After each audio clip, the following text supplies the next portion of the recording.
Vamos a hablar del neoblanqueo, de lo que está pasando con esta idea que tiene el gobierno de avanzar para que puedan salir dólares del colchón y le den un empujoncito a la economía sin que nadie pregunte nada, algo que venimos hablando en los últimos días, pero que ahora tiene algunos elementos adicionales sobre los cuales es interesante volver. Y también por qué el gobierno tiene armado dos colchones, uno en pesos y otro en dólares, para garantizarse, si se quiere, la paz cambiaria, la estabilidad, y lo que necesita es meterle un poquito de gas, un poquito de movimiento, en todo caso, a la economía, pero la apuesta del gobierno ya está jugada con los dos colchones. Ahora vamos a hablar con alguien que nos va a explicar bien cómo funcionan, el de pesos y el de dólares, y le quiere meter este plus. Algunos empiezan a quejarse, dicen la ley antilavado, esto va a ser el récord de la Argentina, que hace blanqueo tras blanqueo, y que ahora viene, sin pasar por el Congreso, un blanqueo ad hoc con la necesidad de que salgan algunos dolarcitos adicionales en el transcurso, en el camino hasta octubre. El gol de la Rabona, dice Marcos Buscaglia, que tiene una visión o caballo, digamos, que tienen un enfoque más demarcado. Yo creo que el gobierno es mucho más pragmático en ese aspecto. Uno dice, bueno, pero son más ortodoxos, lo que fuera. No, necesitan mostrar que la inflación es una cosa, si te da 4%, 5% es una cosa estos meses, y si te da 3 para abajo es otra. Digamos, el gobierno está en una pulseada electoral, se juega ahora el 18 de mayo si va a terminar de absorber al PRO o no, cómo se van a armar la lista en octubre. Es decir, está en un esquema... necesita, aparte, si vas a una flotación cambiaria, desenganchar el dólar de la inflación. Es decir, quiere que haya es decir, el dólar va a flotar, digamos, el dólar se va a quedar siempre en este valor, no se va a quedar en este valor. Ahora, no. si flota a 1.400, ¿significa que se tiene que trasladar todo a precios? Es decir, que si el dólar en algún momento flota porque pasa algo y va de 1.200 a 1.400 y se queda ahí y estaba en 1.070, ¿qué? ¿Vas a tener un traspaso a precio como si hubiese habido una suba del dólar del 40%? Es decir, es un esquema distinto que requiere que se desenganche de la formación de precios la evolución del dólar. Y para eso me parece que, bueno, el gobierno en el inicio quiere mostrar que no hubo traslado a precio de la salida del cepo, ¿no? Ok, que, sí, yo a lo que si vos convalidaras este dólar, que si convalidas este dólar de 1.100, o de 2.200, y bueno, y el traslado a precio, qué sé yo, no sé, las automotrices dieron marcha atrás, pero el mes que viene, y si en última instancia, bueno, si era tan fácil con el látigo, con la palabra o hablando de, entonces, ¿para qué te comiste el crawling peg del 1%? Sí. Sí, y las reservas, ¿no? Es decir, vos venías diciendo que ibas con el crawling peg al 1% y que iba a converger todo al 1%. Y venías haciendo todos los cálculos. Un día te apareció 3,7, otro mes te aparece 3%, el dólar sube 9, 10%. Bueno, claramente el dólar no te puede subir mucho más ahora. Tiene que estabilizarse para abajo para mostrar que no hay un traspaso a precio directo, ¿no? Sí, sí. Sí, yo lo que iba era, si vos forzás mucho y querés que te vaya al piso, después te tenés que bancar que después vuelva, si lo hiciste forzadamente, porque bueno, vos podés manejarlo, pero la expectativa, querés manejar la expectativa, pero después si está forzado te lo va a devolver el mercado ese movimiento, y es peor, es más nocivo que creo que se quede en 1.200 derecho o oscile por ahí, ¿no? Pero bueno, el gobierno obviamente que quiere consolidar la desinflación. El gobierno va a jugar en el límite, no quiere pasar por el Congreso una ley, el año electoral, todo lo que dijimos, no hay chance de eso, pero quiere que los dólares que están en negro, no solo los que están en blanco, los que están en blanco tienen un problema operativo y demás, que es, ya dijimos, el QR, el Mercado Pago, los bancos, que no se ponen de acuerdo, ver si se puede impulsar el tema de tarjeta de débito que ya está disponible. Para eso le pueden sacar el impuesto a los créditos y débitos. Lo pueden hacer por decreto sin pasar el Congreso, y no podría, pero bueno, en emergencia, una baja de impuestos y demás, tal vez se haga y después se verá como nadie se va a quejar por eso.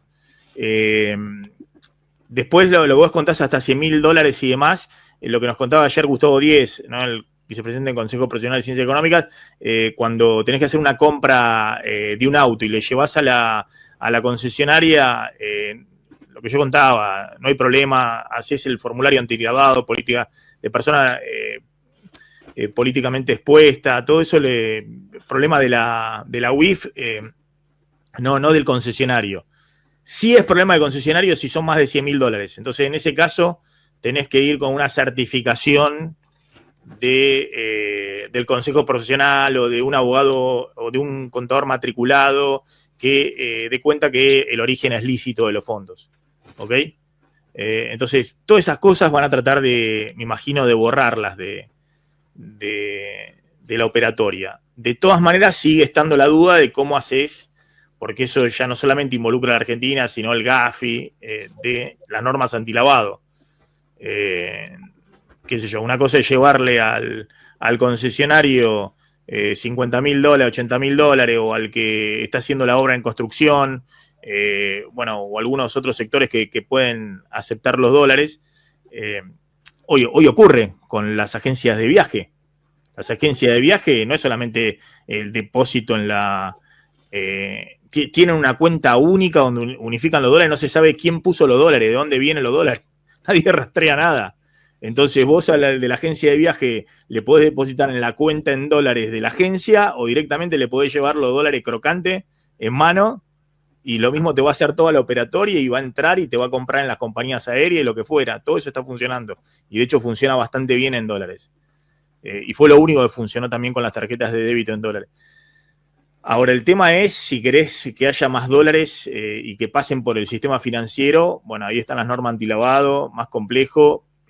Y en última instancia, todo lo que se flexibilice sin pasar por el Congreso y que tenga algún carácter o tributario, o de normas antilavado, o de ley penal cambiaria y demás, va a depender después de que venga otro gobierno y que te vaya a buscar o no.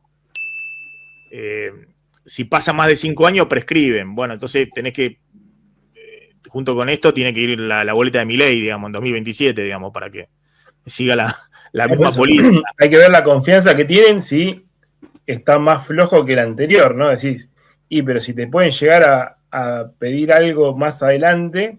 Y todo en medio de un proceso electoral, todo en medio de un proceso electoral que, como todos los procesos electorales en Argentina, más allá de lo que digan las encuestas, son cara o seca. Sí, sí. Y por ahí todo el mundo cree que sale cara, porque eso dicen todas las encuestas, pero por ahí de casualidad sale seca.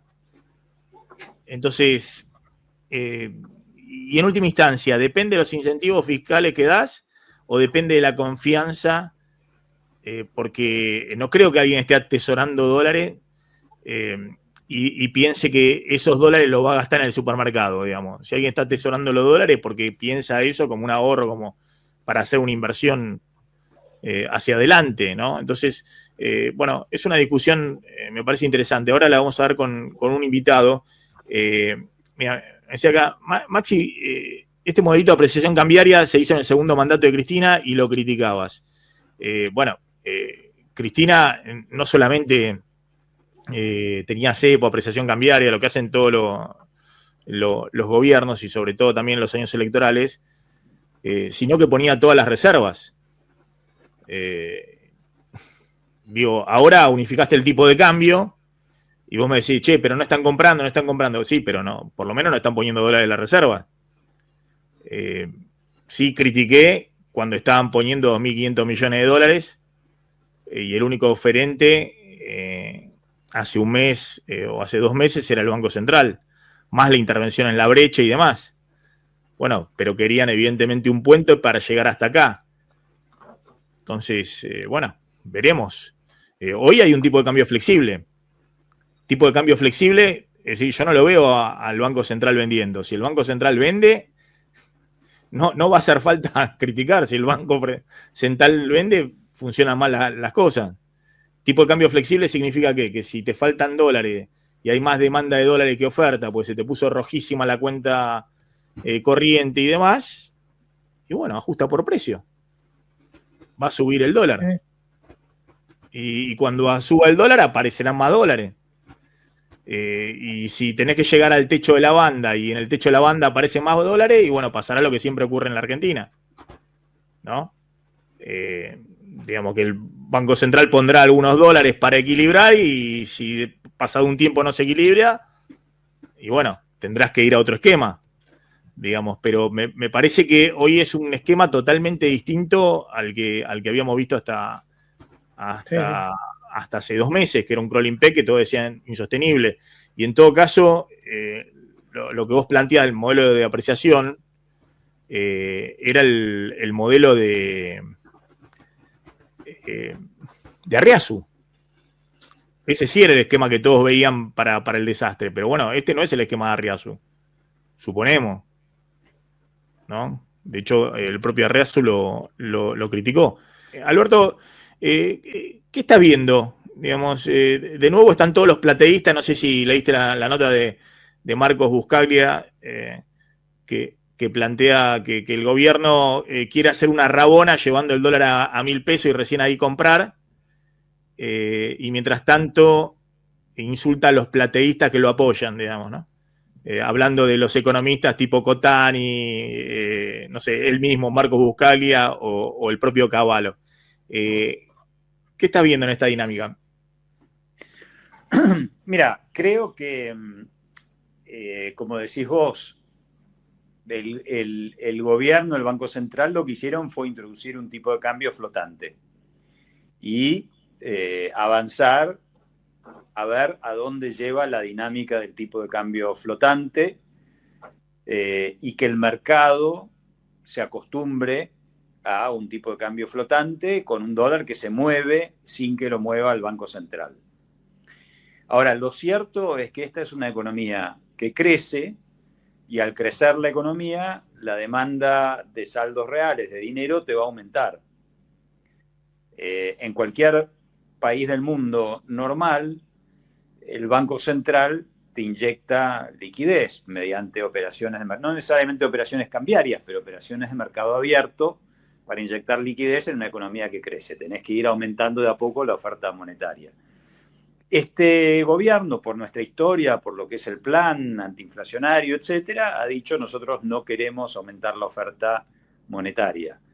Entonces, la consecuencia natural de eso es que el tipo de cambio se va a apreciar, porque vos tenés una demanda creciente de dinero, una oferta que no aumenta, y por lo tanto el dólar va a ir cayendo hasta el piso de la banda, en donde el Banco Central te va a terminar inyectando más dinero mediante compra de dólares, no mediante operaciones de mercado abierto. Ahora, uno podría decir, bueno, pero ellos tendrían que estar comprando en el centro de la banda. ¿Por qué esperar que el dólar caiga a 1.000 para comprar? Ok, entiendo que no quieren hacer operaciones de mercado abierto, no quieren inyectar dinero de esa otra manera, pero ¿por qué no lo pueden hacer comprando dólares? Y yo creo que el contraargumento, si hablas con ellos, te van a decir: pero acabamos de introducir la flotación. ¿Qué querés? ¿Que introduzca la flotación y a la semana estoy ya toqueteando el tipo de cambio adentro de la banda, dando un nivel, indicando que no quiero que el dólar caiga por debajo de tanto, ni suba por debajo de tanto dentro de la banda? Dejá que el mercado opere y veamos cómo opere. Así que yo entiendo el punto que hacen Joaquín y Marcos y otra gente. También entiendo el punto de eventualmente, probablemente intervengamos en el interior de la banda para inyectar dinero, pero no todavía. Queremos ver cómo opera esto y no a la semana empezar a inyectar dinero. Así que me parece que la dinámica de esto con cosecha es que te vas al piso de la banda, estacionalmente te vas al piso de la banda. El riesgo que tenés es que después, determinada la cosecha, entras en un periodo estacional distinto, que son las elecciones, donde tradicionalmente la gente ha comprado dólares, y vas a tener un downside, digamos, para el peso, un riesgo de depreciación de prácticamente 1.000 a 1.400. Claro. Ahí hay dos cosas, ¿no? Una es que todos plantean la economía real, ¿no? Hay hoy un informe de la Bolsa de Comercio de Córdoba, que toma el dólar mayorista, creo que de la semana pasada o la anterior, no sé, un dólar a 1.100 y pico, no 1.150, no el 1.200 que está hoy, digamos. Sí. Y le da, bueno, que Argentina en canasta alimentaria es el segundo más caro después de Uruguay, ¿no? Yo vi la metodología, está bastante bien, ¿no? Con dólar a 1.000, y bueno, y vas a estar bastante más caro que eso, ¿no? En una economía que, bueno, habría que plantearse qué hizo en términos de productividad para que efectivamente rápidamente hayamos pasado a un nivel por arriba de países que tienen una estabilidad y supuestamente una apertura comercial y una productividad muy, muy grande, de 20 años de estabilización y de acumulación de reservas, ¿no? Son países que tienen 15, 20% del PBI de reservas. Eso desde el punto de vista de la economía real, ¿no? Ahora, después está la discusión de cómo funciona el argentino, qué es lo que lleva tranquilidad, digamos, si es necesario que haya dólares o el Banco Central comprando para que funcione un mecanismo virtuoso de caída del riesgo país, de estabilización más duradera. No, a mí no me cabe ninguna duda que en algún momento el Banco Central o el Tesoro o los dos tienen que acumular dólares. Cualquier mercado emergente, cualquiera, tiene un reservas mucho más alto que, como lo quieras medir, como porcentaje del PBI, como porcentaje de las exportaciones, Sí. como porcentaje del servicio de deuda, como lo quieras medir, el nivel de reservas, bueno, para empezar, en términos netos es prácticamente cero, o ligeramente positivo después de los desembolsos, si no contás, obviamente, la deuda al fondo como pasivo. O sea, es claro que el nivel de reservas tiene que crecer y es claro lo que vos decís, lo podés poner en términos de productividad, que es el modelo tradicional de tipo de cambio de equilibrio de largo plazo, o lo podés pensar en términos de subempleo que tenés en Argentina. El porcentaje de la población que vive del estado de planes, de pensiones de invalidez, etcétera, toda gente que necesita un empleo real y con un tipo de cambio apreciado, con un salario en dólares alto, se va a complicar mucho más, para lo cual un tipo de cambio depreciado te ayuda. Entonces yo creo que digamos, en el mediano plazo, yo alguna vez, no sé si lo hablé con ustedes, pero lo hablé con alguien, yo dije, mirá, puede ser que 1.150 sea consistente con el equilibrio de largo plazo de la Argentina. Porque si pensás que nos vamos a mover un equilibrio sin déficit fiscal, donde la deuda pública como porcentaje del PBI va a ir cayendo gradualmente, o sea, con superávit fiscal, donde la deuda va a ir cayendo, donde se desregula la economía, hay inversión extranjera, no hay inflación, etcétera, el tipo de cambio de equilibrio real de largo plazo va a ser mucho más apreciado que el que tenías en 2022, 2023. El tema es que tenés que llegar ahí. Un periodo de transición para llegar ahí. Y en el periodo de transición, sin reservas y con una tasa de subempleo muy alta, o sea, con trabajos de muy baja productividad o gente que no trabaja y vive del Estado, básicamente, necesitas en el mediano plazo un tipo de cambio más depreciado. Lo puedes pensar en términos de Japón y Alemania después de la Segunda Guerra Mundial. Bueno, sí, o sea, se sacaron de encima regímenes fascistas o filomilitares en el caso de Japón. Estados Unidos les dio un régimen constitucional distinto. Si vos hubieras tenido la bola de cristal en ese momento, podrías haber dicho, y el tipo de cambio de estas dos economías se va a apreciar sustancialmente en el mediano plazo. Y el tipo de cambio de equilibrio va a ser mucho más apreciado que el que tenían al salir de la Segunda Guerra Mundial. Pero tenían que reconstruir sus economías. Y no es muy distinto de lo que nos pasa a nosotros o de lo que le pasó a las economías del este europeo después de 40, 50 años de comunismo. Hay mucho para reconstruir, hay mucha inversión para hacer, hay reservas para acumular, hay empleo de calidad para generar, y entonces en el mediano plazo necesitas un tipo de cambio más depreciado. Ahora, habiendo dicho todo eso, yo entiendo la posición del gobierno que te dice, sí, yo lo entiendo, eso, somos todos economistas acá, todos estamos viendo la misma película, pero queremos que este sistema funcione, no sé, un par de semanas, un par de meses antes de empezar a intervenir. Amílcar, Martín. No, ahí yo quería preguntarte, porque estás hablando del tema del dólar que va a la banda inferior, pero hablabas de la escasez de pesos, pero ahora el gobierno, con el cambio que hizo cuando giró las utilidades del Banco Central al Tesoro, no rompe con eso y es al revés, o sea, vas a ir a una economía con más pesos. De acuerdo, en parte. Y remonetizar la economía, porque en realidad yo lo que veía era un riesgo de que si exacerbabas la parte de secar a la economía de pesos, ibas a tener tasas de interés muy altas y el riesgo era recesivo. Totalmente, estoy totalmente de acuerdo. Yo creo que hay distintas maneras de remonetizar. Una es intervenir en el interior de la banda, otra obviamente es hacer operaciones de mercado abierto, como hacen bancos centrales de todo el mundo, o sea, cambiás activos en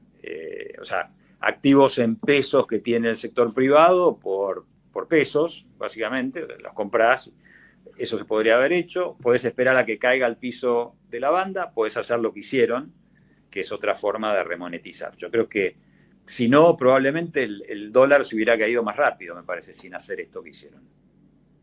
Okay. Y lo de remonetizar en dólares, creo que merece algún análisis, porque la reacción inicial de muchos fue, bueno, entonces inyectás dólares en la economía, el tipo de cambio se aprecia. Pero si los dólares son realmente transaccionales, vos lo que estás haciendo en definitiva es eliminar la necesidad de venderlos. Vos antes tenías que venderlos para hacerte de pesos y con esos pesos transaccionar. Ahora lo que parecería que te va a decir el gobierno es no necesitas venderlos. Entonces no me queda claro que al permitir el uso del dólar como moneda transaccional necesariamente el peso se va a apreciar más rápido o más. Porque no es una entrada de capital, digamos, porque eso es ahorro, la gente tiene ese ahorro, algo de ese ahorro lo iba a gastar, pero eso es ahorro, la gente no se va a desprender de su ahorro para comprar ropa o libros o comida. Sí, lo que decíamos del supermercado, sino eventualmente para comprar un auto, puede ser, porque se considera un bien durable como si fuera, antes por ahí comprar o la construcción. Antes lo iba a comprar, pero tenía que vender los dólares, ahora no los tiene que vender. Sí.